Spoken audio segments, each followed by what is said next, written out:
नमस्कार, स्वागत है आपका एफएम न्यूज देख रहे हैं आप और मैं हूं आपके साथ लता। बुलेटिन की शुरुआत करेंगे इस वक्त की अहम खबर के साथ। मुख्यमंत्री पुष्कर सिंह धामी ने राजधानी देहरादून के एक निजी होटल में 7 जुलाई से 9 जुलाई तक चलने वाली 3 दिवसीय राइज इन एग्जीबिशन का उद्घाटन किया है।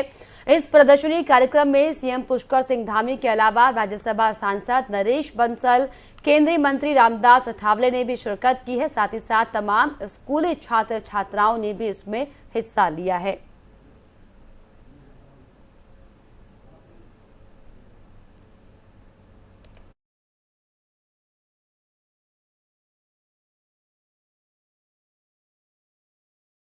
यहाँ पर 34 विभिन्न विभागों के द्वारा मेगा एग्जीबिशन में भाग लिया गया है और ये बहुत ही शानदार पहल है।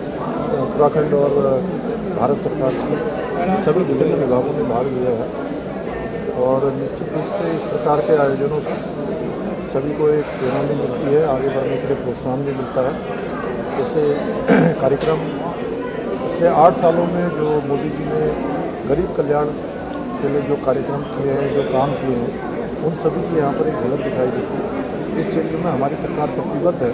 समाज के अंतिम छोर में व्यक्ति तक शासन पहुँचे, सरकार पहुँचे, इसके लिए हम लोग लगातार काम करेंगे। और जो इस प्रकार के बहुत सारे स्टार्टअप है, बहुत सारे मेक इन इंडिया के तहत चलने वाले कार्यक्रम हैं, उन सभी कार्यक्रमों को हमारी सरकार प्राथमिकता से देगी और जन जन तक पहुँचाने के लिए। और 2025 जो हमारा रजत जयंती वर्ष है, उस वर्ष को और शानदार बनाने के लिए सभी विभागों से, सभी लोगों से हमने अनुरोध भी कर रहे हैं कि वो भी अपने कार्यक्रम और अपना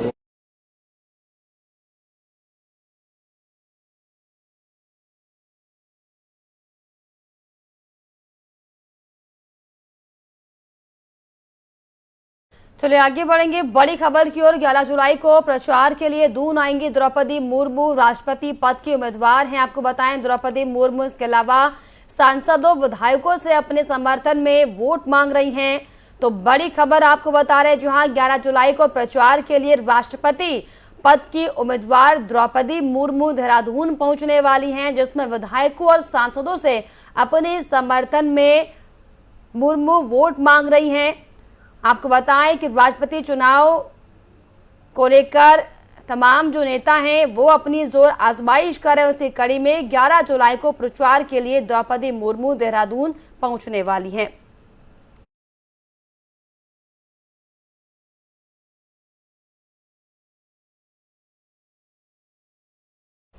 प्रदेश सरकार की नीतियों के खिलाफ विपक्ष लामबंद होने लगा है। राजधानी देहरादून में कांग्रेस प्रदेश अध्यक्ष करण महारा की अगुवाई में सर्वदलीय बैठक हुई है। इस बैठक में सरकार की जन विरोधी नीतियों के खिलाफ सड़कों पर उतरने का फैसला किया गया।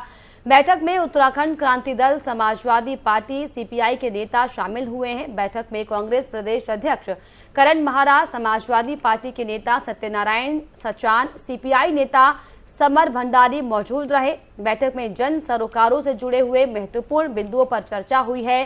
सर्वदलीय बैठक में राज्य में जनता के हित की लड़ाई को किस तरीके से लड़ा जाए, उस पर चर्चा की गई। इस बैठक में सर्वदलीय कमेटी बनाने का निर्णय लिया गया और कांग्रेस प्रदेश अध्यक्ष करण महारा को सर्वदलीय कमेटी का अध्यक्ष बनाया गया है। वहीं कांग्रेस प्रदेश अध्यक्ष करण महारा ने कहा कि 1951 के कागज के आधार पर प्रदेश सरकार लोगों के घरों को उजाड़ने का काम कर रही है।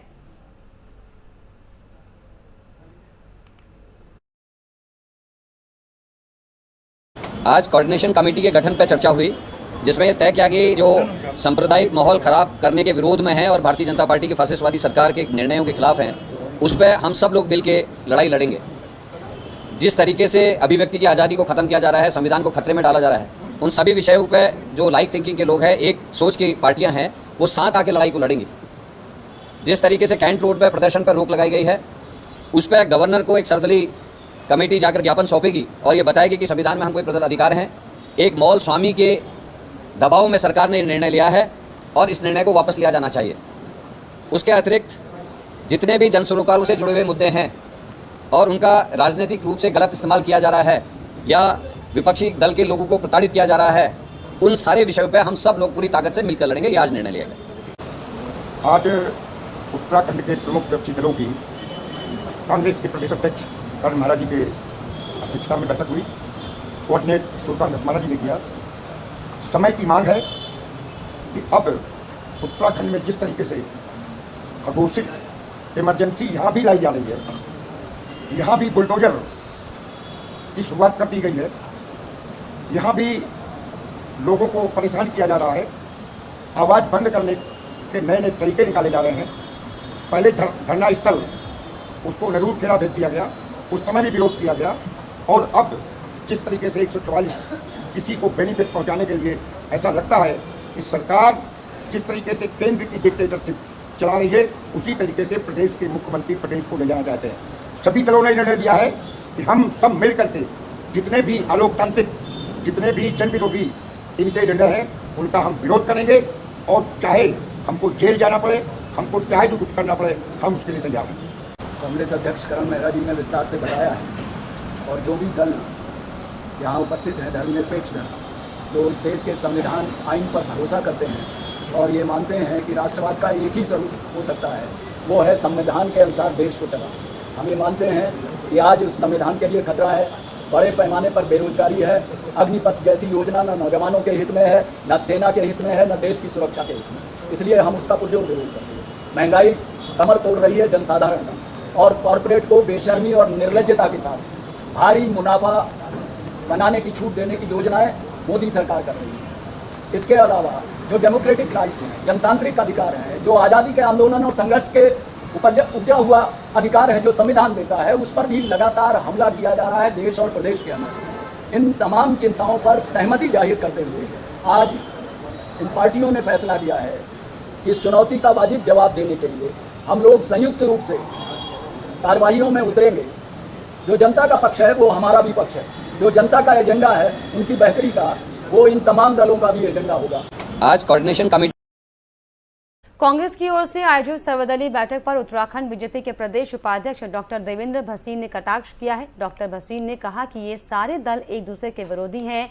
जो ये गठजोड़ है, ये बेमेल गठजोड़ है। बीजेपी सरकार की उपलब्धियों को देखकर कांग्रेस घबरा गई है और यही वजह है कि इस हास्यास्पद गठजोड़ को बनाया जा रहा है, लेकिन इससे कुछ होने वाला नहीं है।